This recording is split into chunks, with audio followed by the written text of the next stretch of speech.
Eating a meal while wearing power armor proved to be an interesting experience.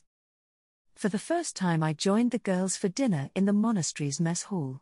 It was a spontaneous decision made after we were done with the wind tunnel session. Markila went to report my progress to the Canonus, so only Alisaya and Wellmanna were with me. Entering the mess hall for the first time, I was struck again by the immense scale that was quite common in everything around here. The place was about the size of a football field, with vaulted ceilings stretched high above that were supported by massive, ornate pillars. The pillars themselves were intricately carved with religious iconography and battle scenes, depicting stories of devotion and valor. The whole place was lit by huge chandeliers that gave off a warm glow. The air in the hall was filled with the scent of food, mixed with subtle hints of burning incense. Rows of long, sturdy wooden tables and benches, all perfectly aligned, ran the length of the place, many being occupied by dining sisters. At one end of the hall was a raised platform adorned with a statue of a saint surrounded by flickering candles, and towards the other far end was a large kitchen area, separated by a service counter. We settled down in a corner and were soon having our dinner. I tried but failed miserably to be subtle. Having Alisaya around was high profile enough, as she was one of the only 4 deputy commanders of the whole order, plus me wearing power armor openly for the first time had turned more than a few heads.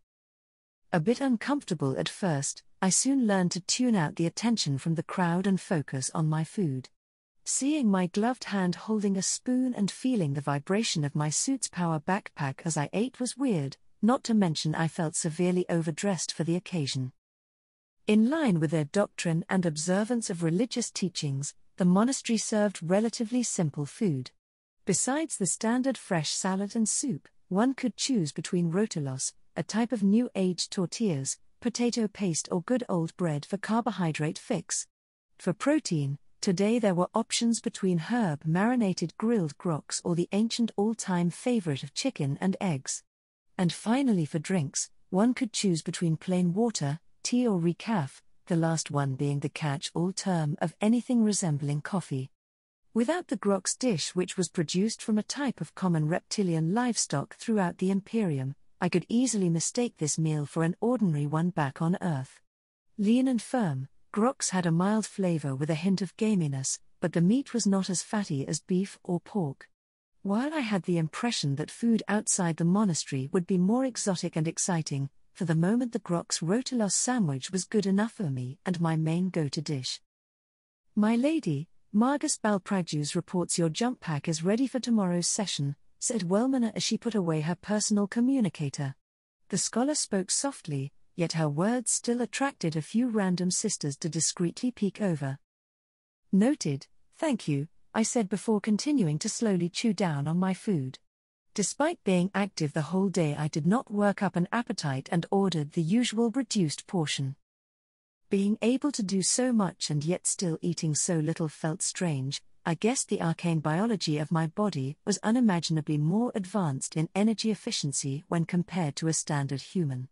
It reminded me of a story about Rogel Dawn, Primarch of the Imperial Fist's Space Marine Legion. At one point during the Siege of Terra, good old Dawn got trapped in an alternate dimension for literally 100 or so years from his point of view. He came out healthy and fine, punching through solid rocks and all that when the chance to escape showed itself. How did he survive so long without water nor food? As I was daydreaming, Wellmanna asked a question. By the way, despite our announcement that we will not accept any mail and parcels, many such items that are directly addressed to you have started to arrive. Before we proceed with discarding them all, do you have any directive on how we should handle this matter? Fan mails? I thought for a moment before deciding on the issue. For now, if it isn't too much trouble, please filter through them and bring to me those which you believe deserve my attention. As you wish. We finished our dinner soon after.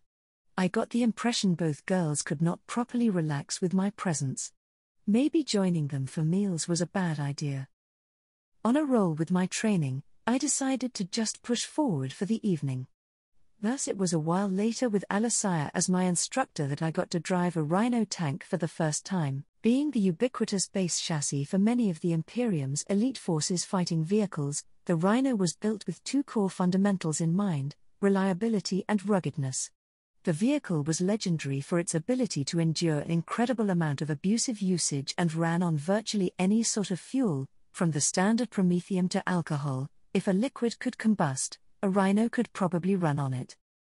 At this point in time, the venerable armored personnel carrier had remained relatively unchanged for more than 10,000 years, a span of time outlasting most ancient human civilizations.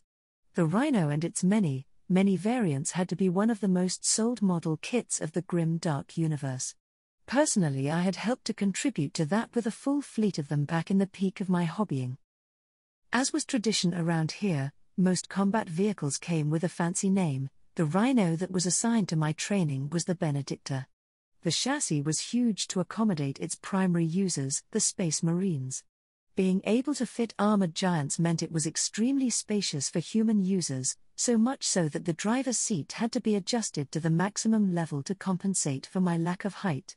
With Alisaya seated beside me, I drove the Benedicta into a training track that was built into the monastery's massive yard. The place was lit up by stadium-grade illuminations to make up for the lack of daylight which was long gone by this point. The session was paradoxically awesome yet boring at the same time. After a minute or two of feeling thrilled about driving a renowned war machine of the far future, there wasn't much else to explore on the controls, as everything was designed to be as straightforward as possible for no-nonsense combat use. With Alisaya giving tips, I quickly picked up all the basics. It was just like driving a relatively huge car, and I learned to do pivot steering, rotating the tank on the spot by making the tracks on each side of the tank move in opposite directions. We spent some time going through the operation details of various support systems, most notable of them being smoke screen deployment and remote operation of the pintle-mounted storm bolter that was attached to the main cupola. After that, there was little else to do but wrap up the session by testing the limits of my driving with a properly timed lap around the course. Start. Alisaya signaled as she pressed her timer, and off we went. With my superhuman reflexes, senses and spatial awareness, it soon became clear I had become exceedingly good at driving compared to my past human self. Everything was coming at me with such clarity that the vehicle's response to incoming turns and bumps could be anticipated to an almost perfect level of precision. As the session went on, I became deeply in tune with the tank, my senses registering every vibration, every subtle shift in the engine's hum. The boundaries between me and the machine blurred, the controls melted away to become extensions of my limbs, and every maneuver was executed with an almost perfect synchronicity. With little to fear, I simply floored the accelerator and went all out, pushing the Benedicta closer and closer to its operational limits as it blazed through the course. I remembered a saying about how Formula One drivers could perceive reality at a higher frequency, or higher reality frame rate in gaming terms, than the average human, which enabled them to drive at an incredible speed on racing tracks. That theory certainly explained my current way of driving that past me would never dare to attempt. Despite the seemingly reckless approach, every move was done with a comfortable margin for error from my perspective. The tank was running full speed into the final corner when Alisaya, who had been quiet for some time now, started to speak with a slight hint of anxiety in her voice. "My lady." The expert driver had spoken. "Am I cutting this too close?" Activating thought acceleration, the world slowed down as I blasted out a short range, or specs, to double-check the road condition while reviewing our momentum and angle of attack. An instant later I had the answer, just barely. "I think it is doable, hold on." Trusting my readings and having multiple layers of protection, we were inside a tank and wearing power armor after all. I coaxed the Rhino into a drift. The massive machine responded with a low growl, its engine roaring to the challenge as its weight shifted. The treads bit into the ground, churning up earth as its frame began to slide. Unlike a car's nimble elegance, this was a dance of ponderous precision. The tank's bulk shifted sideways, inertia pulling against the turn as I maintained a delicate balance between control and chaos. Vibrations resonated throughout the powerful machine as it groaned like a living beast, The controls became heavy but were still responsive as it translated my every command into carefully coordinated movements. My hearts pounded in sync with the rhythmic thuds of the engine, senses heightened to keep on top of things as I drifted the Benedicta through the corner. The Rhino completed the maneuver with barely any space to spare before straightening out with a final shudder. Alisaya let out the breath she was holding and hit the stop button on her timer as we raced over the finish line. "Nicely done, my lady. Give me a moment," Alisaya said as I slowed down the Rhino. She spent a short time verifying a few details before announcing my result. A new record. I knew there was still room for improving but found little appeal in flexing my unfair advantages, so I called it a day.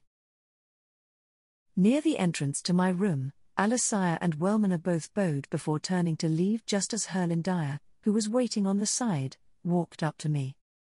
"Good evening, my lady." The throne agent smiled and bowed. "So the rumors are true, you look marvelous in that armor. I also heard amazing stories about your training and witnessed your driving. Impressive speed. Congratulations on breaking multiple records." While what she said was true, I could not help but feel uneasy about it. From my point of view, I hardly put that much effort into any of the activities today. It was simply due to my transhumanism operating on a completely different level that made it look amazing when compared to baseline humans. On the same basis, if I were to race Jagatai Khan, Primarch of the White Scar Legion known for his love of speed, I would surely get my sorry ass handed to me. I could almost see an instance where that happened on an alternate timeline. As the signal of the race sounded, the Khan in all his feudal Chogorian glory dashed ahead on a lightning-fast jet bike, his top knot fluttering in the winds for mere seconds before completely disappearing from my view, leaving me in dust. Still being awed by his speed, I would be trying futilely to catch up when the Vox came alive with the Primarch's infuriating taunt delivered in his signature fake Mongolian accent made familiar on audiobooks. "Little sister, I can hardly see you in the rear mirror. Do better." I winced and returned to reality from my micro-daydream. My mind turned at full speed from the jolt as I noted Herlindaya's words and was not exactly pleased at the implication. Putting on a sardonic face, I responded with a question. "Those records are not public information, are they?" "Surely you jest." Herlindaya sounded amused, but when our eyes met, she flinched and quickly added context. "They are classified. I had to access them with my credentials." Did I actually scare her? Feeling a bit sorry for making the throne agent uneasy, I diverted the topic. "You were looking for me?" "Ah, yes. Preacher Malin had been active today. She was going around gathering witnesses on your supposed undocumented ability to."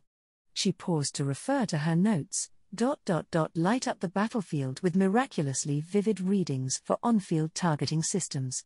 She seemed ecstatic about it and talked about pushing this to be officially listed as one of your divine blessings. Divine blessing?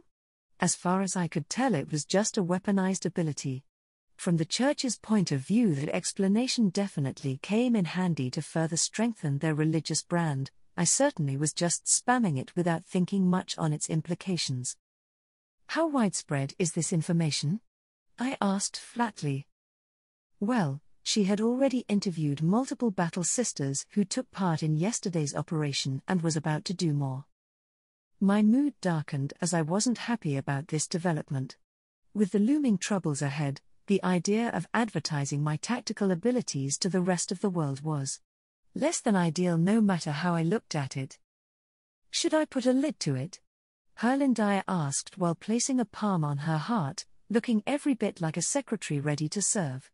I was confused for a microsecond before remembering, oh yeah, I am the big shot here. Within another heartbeat I formulated my response. "I understand it is Malin's duty to look into such topics, but it is never wise to parade such information to potential enemies, especially during these times of uncertainty. Can you please see to it that her current pursuit does not compromise our advantage?" "It will be done." Herlindaya answered with a bow while my mind was moving on to the next topic. Might as well employ her capability. "There is another thing which I require your assistance," kindly erase all the results of my training sessions and make sure none of them ever make it to the official records. May I ask the reason for it? Herlin Dyer asked while half raising her head, her eyes shining with inquisitorial curiosity. I pondered for a while on how to properly respond before answering. The same security concerns aside, I see no point in discouraging others with impossible transhuman standards. Very well. If there is nothing else, I will go and enact your directive immediately. Herlin Dyer answered. I was about to dismiss her when a topic came to mind. By the way, whatever happened to the investigation into those space marines? I asked. It went nowhere. We came to the conclusion that the likelihood of them being still on this planet is slim and diverted most of our resources into hunting the heretics. Is that so? Do you think Inquisitor Thabrus would mind if I continue my interrogation session with that space marine here? I am quite certain he won't mind. Should I ask him for you now? Wait, do I actually need Thabrus' permission? I thought about all the people that would be involved in the process, Diadonar being the top authority in this monastery, Balpragus as the transhuman expert consultant, Verita, or another sister hospitaller for on-site medical support. Pretty sure no one would stand in my way. At this point it was but mere courtesy on my part to notify the Inquisitor. Ask him at your next convenience. Just let me know. As you wish. Herlin Dyer bowed again and turned to leave, her heels clicking away on the marble floor as she walked away. I entered my lodging and was greeted by solace. For a moment I had the illusion of being welcomed by a living pet until the servo skull dropped off the latest excavation progress report from Cryptora. I quickly went over the report, and the interesting bit that immediately stood out was that they started encountering pieces of blackstone, the mysterious black-hued stone that could nullify psychic energies. Somehow this made me more nervous about the contents of the vault. I shooed the probe away into a corner before taking off my armor. As the pieces came off one by one, another book titled Catechism of the Sanctified Arsenal, Rituals and Rites for War Gear Maintenance materialized in my mind. I was instantly imbued with a weird blend of knowledge that was a mix between practical and superstitious on how to properly maintain my stuff. One of the most suspicious passages in the book mentioned the creation of sacred oil, made by mixing the proper amount of machine lubricant and leftover lamp oil that was used in a church. Add exactly 3 drops of sanctified wine to complete the mixture. It was believed to be able to ward off the machine spirit from becoming mischievous by anointing the oil onto the crucial armor joints. Then there was the Hymn of True Shot, a minor ritual involving chanting a short high Gothic hymn to the bolter's machine spirit while cleaning the weapon, believed to invoke the Emperor's blessing for a better aim on the battlefield. I sighed at the silliness of it all. By the time I removed my fibro-muscled body glove, the ridiculous book was viewed over twice inside my mind. Armed with the knowledge that made sense and the basic kit that came with my power armor, I performed the surprisingly easy fundamental maintenance work on my suit before going for my bath. At this point I had mastered the art of bathing without ever looking at the mirror. I had also seen enough from the local television to know that while my current 120 square foot, fully equipped bathroom was the vision of ultimate luxury from my past life, it was considered to be only of decent standard compared to the mind-boggling wealth shown in some local soap operas. A planetary governor and many of the local lords practically commanded the riches of the whole planet amplified by space-age technology, so imagine the level of luxury such resources could achieve. After finishing my bath, I put on a fresh white robe and exited the oversized bathroom. As I walked past the windows, the pilgrims outside came into view again. They seemed to be holding some activities and their numbers definitely had increased again. How in the name of throne can these people afford to camp out there day after day like that? Then it occurred to me these pilgrims might not be your ordinary folks after all. Like that Rutaber guy I helped at the gate who later turned out to be a retired general, who knew what amount of resources you had to fork out to be able to even camp out there. In this universe where gods literally exist, I bet there would be a huge portion of the population who dedicated their lives to religion and would pay any price to be part of a significant event, like say, witnessing the canonization of a living saint. I shuddered internally, dropped the thought and went to get a drink. From a bulky fridge that looked to be bulletproof, I took out a water jug and poured myself a glass of ice-cold water. With crystal glass in hand, I moved to the living room and took a seat while turning on the space-age television with a flick of my mind. For a microsecond, these very acts brought me a sense of comforting normalcy. I was drinking when a program came on screen, and what I saw almost made me spit out the water. It was one of the primary news channels, and the massive headline "Saint Candidate Crushes Heretics" was plastered across the screen while Archdeacon SYRINE was giving a live speech under the full glare of the media. It seems like the planet's authorities have decided to admit to my involvement in yesterday's event and had the leader of the Hi-Hat gang come out to trash talk. SYRINE rumbled with the energy of such blind self-assertiveness that he reminded me of a certain infamous dictator I saw on a documentary. Between condemning the heretics' blasphemous actions and assuring the masses of our righteousness, he quoted various verses from many holy books and cited my recent actions as proof that the emperor was with us and so on, yada yada. Slack-jawed, I continued to watch the dead serious yet parodic speech for a while before switching channels. However, no matter how many times I changed the channel, SYRINE stubbornly remained on the screen. So, this was a mandatory planet-wide broadcast. In the end, I just turned off the television.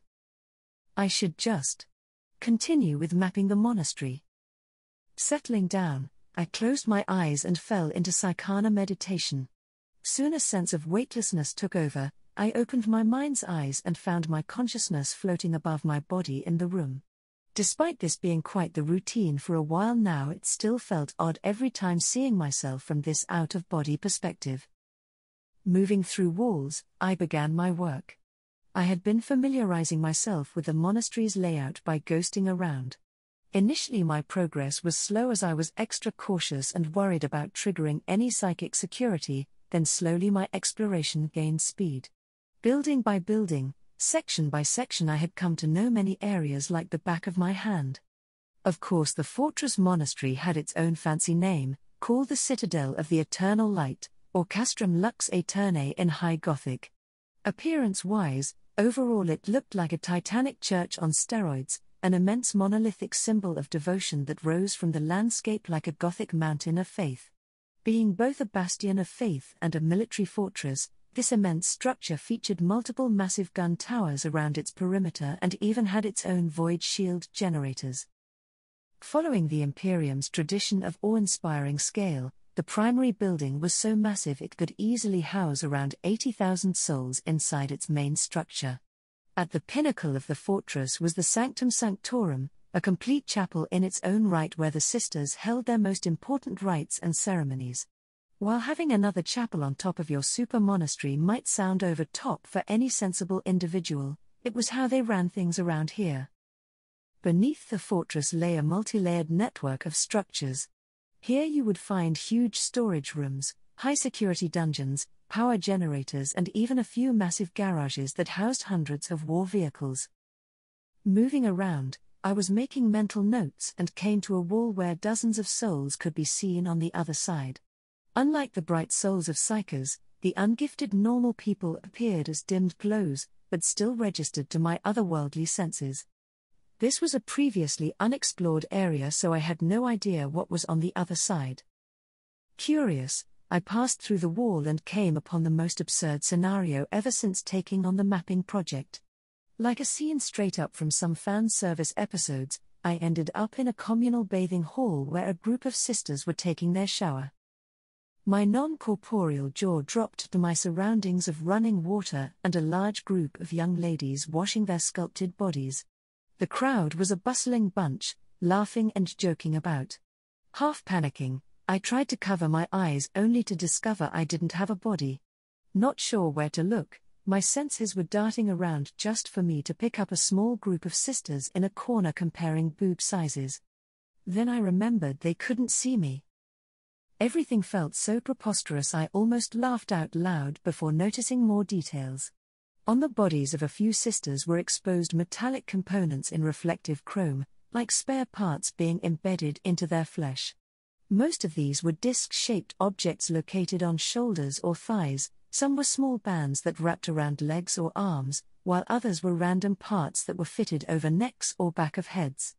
A moment later I realized what these things were with a sense of chill: combat implants and augmentics. The very notion of healthy people subjecting themselves to bodily mutilation for combat effectiveness was just surreal from my point of view. Still, at least these girls seemed content. Then again, from their point of view they might feel like they were living a very good life. No. They had their God and life's purpose, they were given proper training with arguably some of the best tools and had many sisters in order as companions in their lifelong duty. Even as an outsider I sensed their close camaraderie, at the very least they belonged here. Then it hit me, I was the one that did not fit into this world. My hidden status of abnormal existence aside, I could not even sit down and eat a meal with my companions without making them scared stiff. I had no real friends, all my family had died 38,000 years ago, and the closest person I might be able to relate to at the moment was a transhuman assassin, a living weapon in human form. Literally invisible in the cacophony of giggles and water splashing, the feeling of not belonging slowly took over and became piercing. I felt like a lost soul in a sea of vibrant life and stayed unmoving as the deep sense of disconnect amplified with every passing moment, until the aching feeling of isolation came close to being a physical pain. Somehow in this moment I remembered another person. Like me, he was here due to circumstances beyond his control. Unlike him, I was a lot further away from my initial place both in space and time. Did he survive? How is he doing?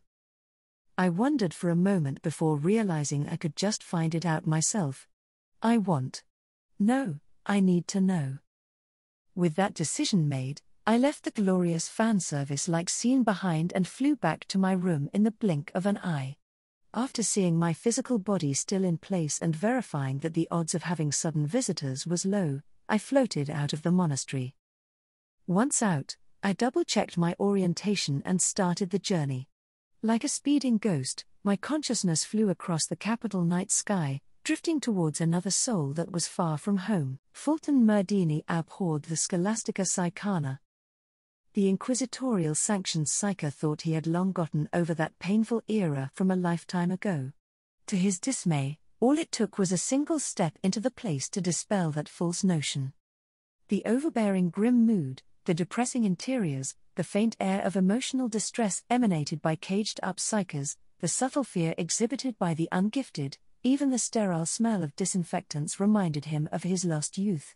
Fulton could feel his grip on the compact Equinox Pattern 4 staff tightened up ever since entering the facility. Lost in bitter nostalgia while following his host through corridors riddled with recent combat damage, Fulton's thoughts were broken by the voice of a cultured middle-aged lady. "Mr. Fulton, I thank you for your timely arrival in assisting us on the emergency repair of the protective wards." The statement had come from his host, the current head of the facility, Lady Prefecta Dracena. Fulton had decided a moment ago that, like the facility she commanded, he didn't like her much. Everything about her, her attire, her augmetics, her position, and the way she carried herself, screamed of privilege to him.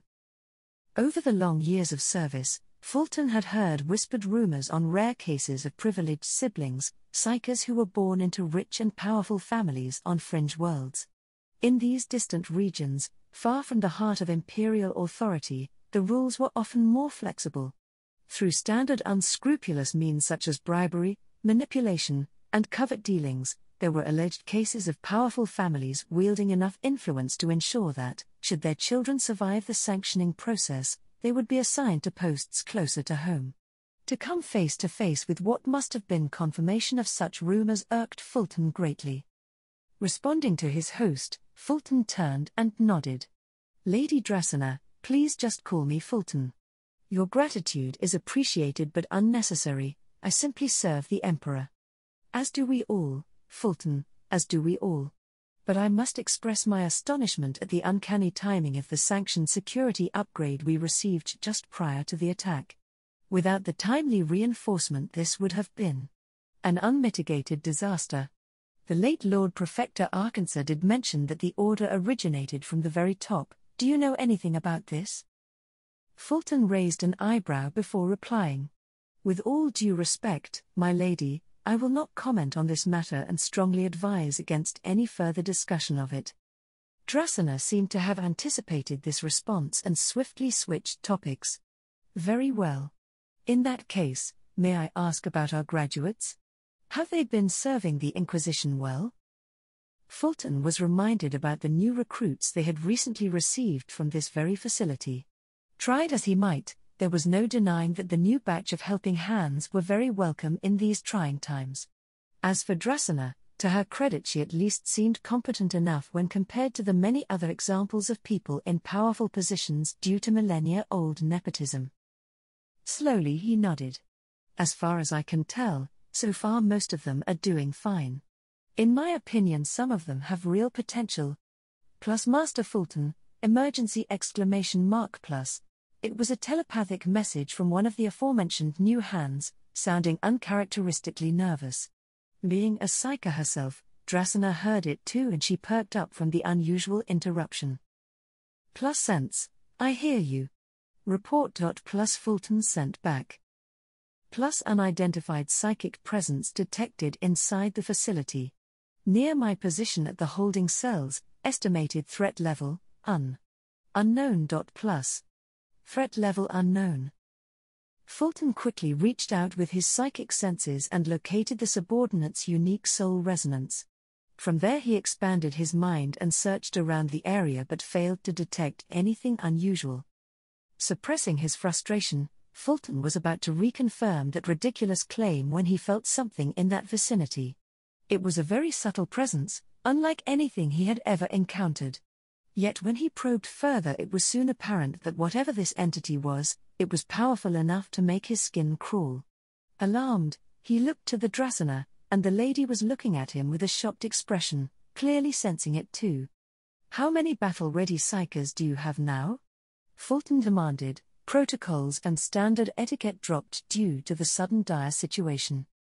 Not a lot, and it will take a while to gather them up, Dracena answered, half panicking herself. You do that, and show me the quickest way to the place. Following a servo skull with full access authorization, Fulton rushed through one security checkpoint after another. The psyker was alone, for there was little point in bringing gunmen to a psychic fight. After reaching the destination, he located Sense, who was accompanied by 2 armed guards and a scribe, all of them looking terrified. Noted for her warp sensitivity, Sense was one of the many fledgling psychers recruited locally, her sickly complexion appearing extra pale under the bluish lights. Short in stature, she wore a dark grey inquisitorial storm coat that hung oversized over her skinny frame that hinted at long periods of malnourishment. Her slender face was highlighted by the compact Psychana collar around her neck and a head of short brown hair.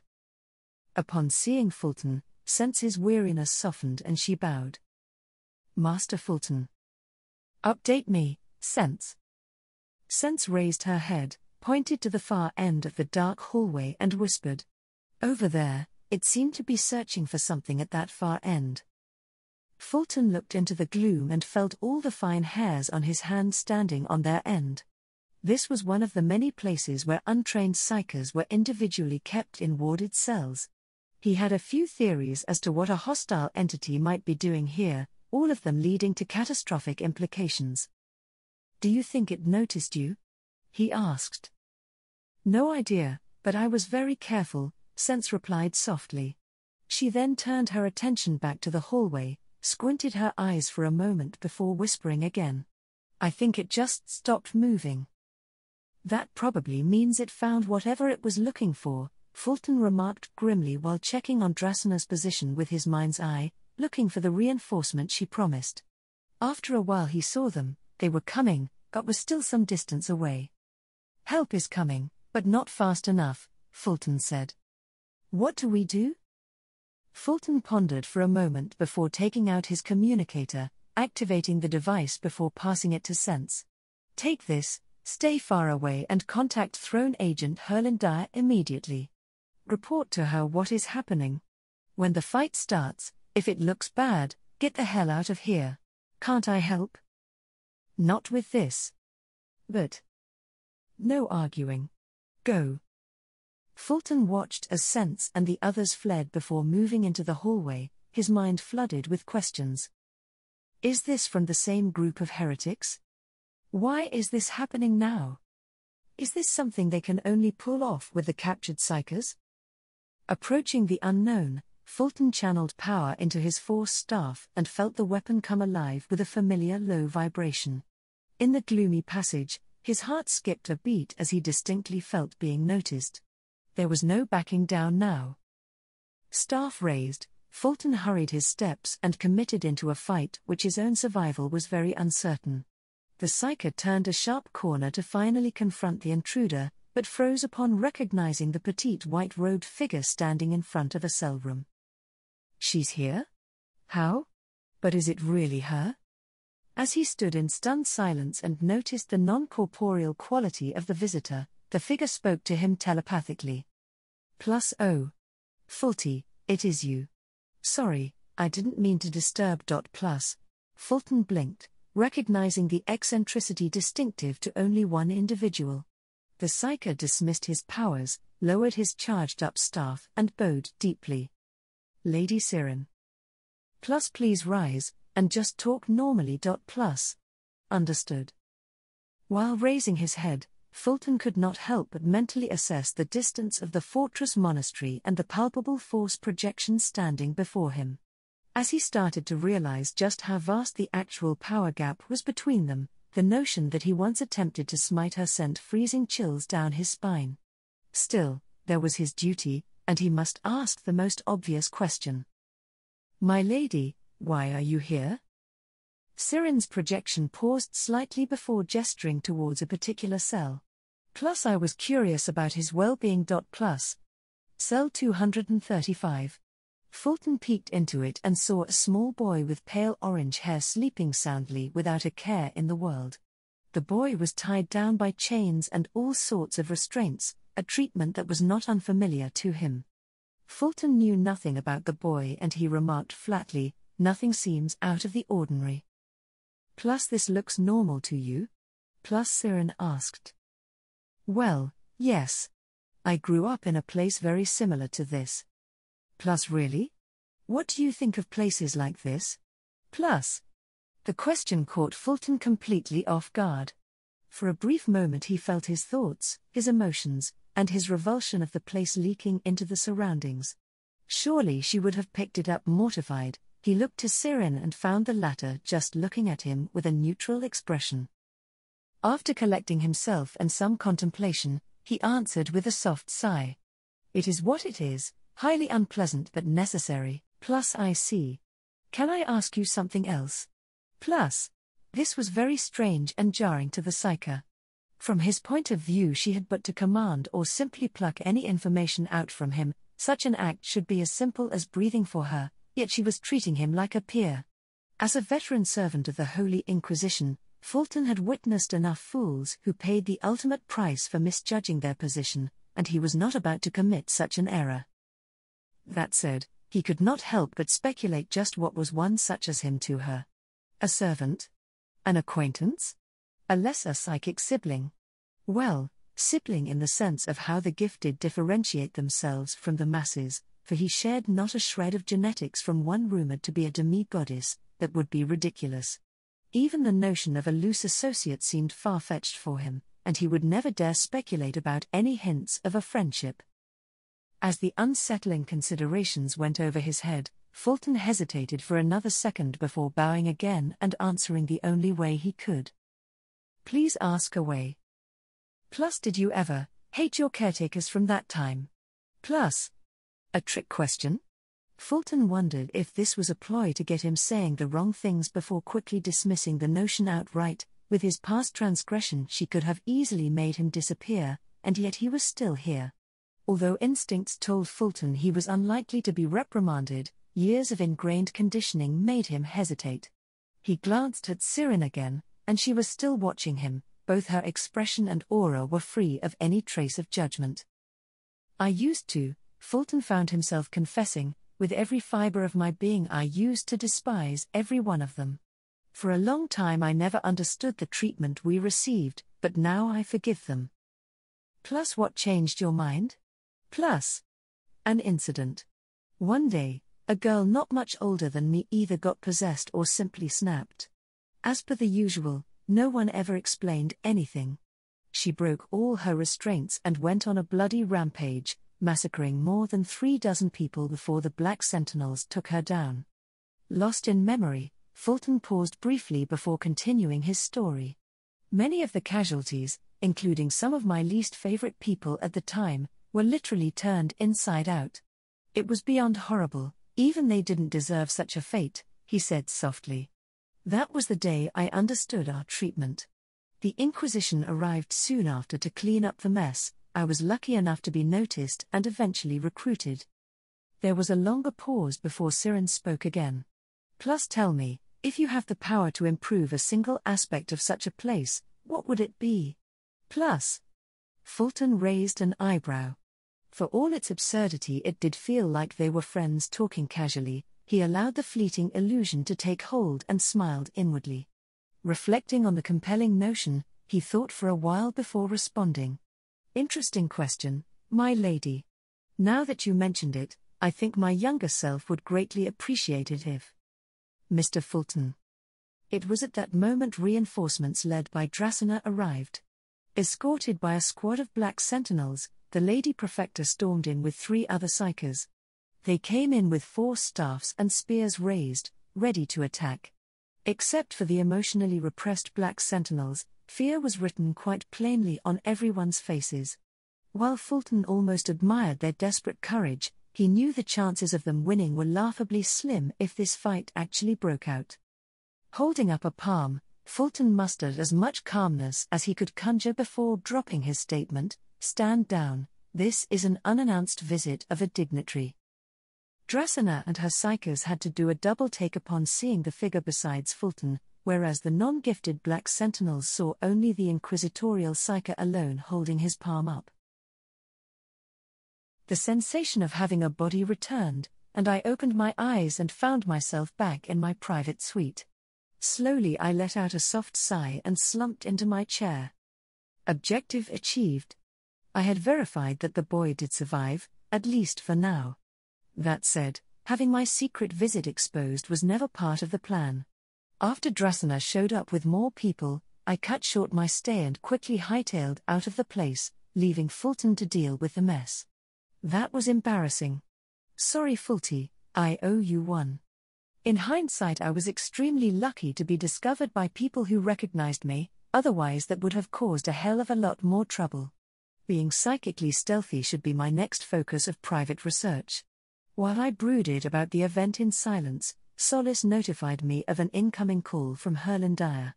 Here it comes. I prepared myself and answered the call. Hello? Evening, my lady. Sorry to disturb you at this hour. Was that you somehow at the Scholastica with Fulton just now? Psychically. Yes. Very well. I will prepare a report, please sign it tomorrow. Of course. Thank you, my lady. Herlindire signing off. The silence on the other end indicated the call had ended. This confused me for a moment. I had expected some kind of repercussion before remembering a crucial fact: I am the big shot. I slumped back down on my chair and almost groaned with the release of tension. Looking around, I felt somewhat asphyxiated. It then dawned on me that I was beginning to experience some mental toll from my surroundings. Everything around here, absolutely everything, from the smallest everyday items to every inch of the interiors, stretching to every building on the horizon, was inundated in the grand Gothic theme that defined the Imperium's signature grim aesthetics. Awe-inspiring at first, over time the weight of it all began to get suffocating. It felt like I was living inside a city-sized theme park with an infinite budget for decorations. On top of that, the whole place was drenched with historical significance. I was quite sure my living quarters had been the guest house for no less than a few dozen notable historical figures.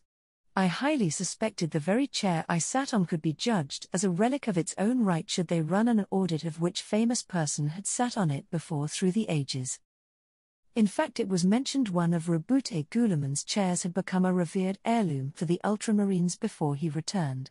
Many chapter masters had meditated upon that said chair in times of crisis in hope of receiving wisdom from their Primarch. Then things got a bit awkward when the Primarch returned and treated the piece of heirloom venerated for generations like, well, an ordinary chair. Oh, what I wouldn't give for a head of clear blue sky, wait.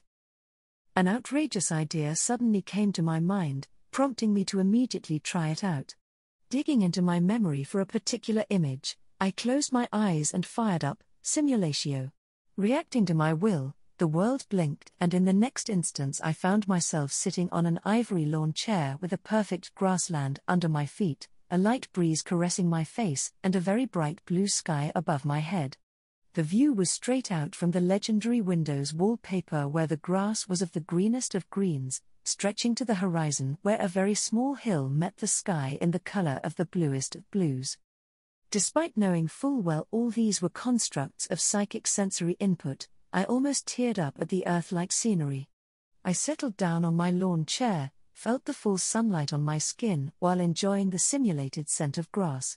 It was relaxing, at the very least it felt like home.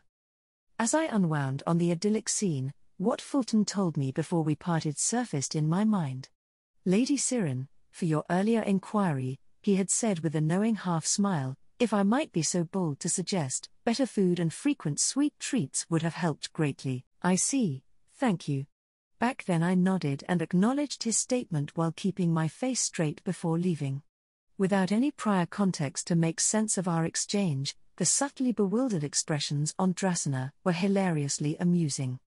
That said, a space-age empire cheaping out on basic food with their young, impressionable, and rare upcoming psychers? This was beyond black comedy. Throne only knows about the true scope of this galactic-scale shit show that had been running for 10,000 years. As I lounged in my chair lazily gazing at the clear blue sky, memories of horror stories and grim tales about the Imperium's colossal resource mismanagement, unimaginable waste, and the reckless loss of human lives in the billions slowly resurfaced one after another in my mind, making me flinch and sit upright. Can I change this world? By the throne, based on the lore I knew, everything concerning official resources here would involve parties with established vested interests with contracts and agreements stretching back for hundreds if not thousands of years. I didn't even know if adding sweet treats for the inmates of the Scholastica was within my current reach. I quieted down and slowly pushed the tempting notion of fixing this world out of my mind. Focus on your own survival first, I told myself. Speaking of sweet treats, I wondered if it was possible to create food in this false world. I put my mind and focus on it, imagining a nice tea table with a full plate of cookies, and soon enough, it materialized in front of me. Gingerly I picked up a cookie, took a bite and chewed on it. While it tasted like the real deal, the experience was strange, probably because I knew this was just an illusion made of false sensory inputs. Wait, can I? Raising a hand, I willed for a weapon and sure enough, a bolter materialized into my grip. I observed the weapon closely. It had the exact minor scratches and dents in places as the one I used on the gun range. It was a replica from my memory. I willed for another bolter, and just as a new replica fell into my left hand, the scenery switched to a gun range with shooting dummies ready. I let loose with both bolters akimbo style and decimated rows of dummies in the blink of an eye. So it seemed like I could just practice shooting anytime with this.